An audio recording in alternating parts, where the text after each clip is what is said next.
پلاتفرما تخمینان یا جهانی ناسکری به پلی مارکت راگهاندیه که ایران احتمال راگهاندن دولت که سربخو یا کردی درکتیه جه سدی 38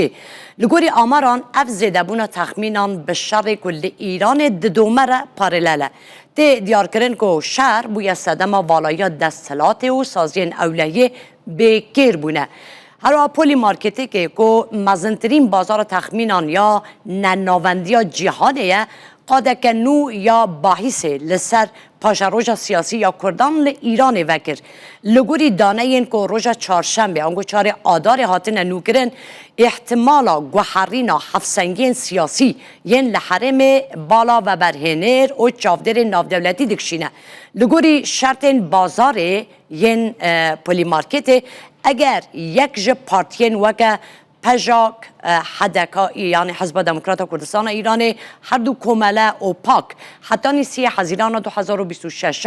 لبشک آخا ایران باوکی فرمی دولت که سربخور راگینن ده انجام تخمین ببه اری پلاتفرم دیار دیگه که جبو قزنج کرنا باحث نشرته که دولت حاطی راگهاندن جالی دیپلماتیک و ور ناسکرن یعنی کنترل تام یا اداری پیک بینه تنه داخویانیه که فرمی یا جبو رایاگشتی جالی سرکرداتی یا رایدار و بسه مسئله یا سرخوبون لروجات کردستان خودی پاشخانه که دیروکیه که دیگه جه کمارا کردستان یا سال 1946 لمحاباتی حاطبو آوا کرن هرچه قاسی برای وبریا تهران اوا 47 سالن به تندی لدیجی هر جور داخازن فدرالیزم یان سرخوبون درد که و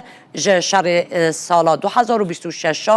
و هفته حجاندن سیستم سیاسی اف مجار جارکدن خستیه روژه با ناف دولتی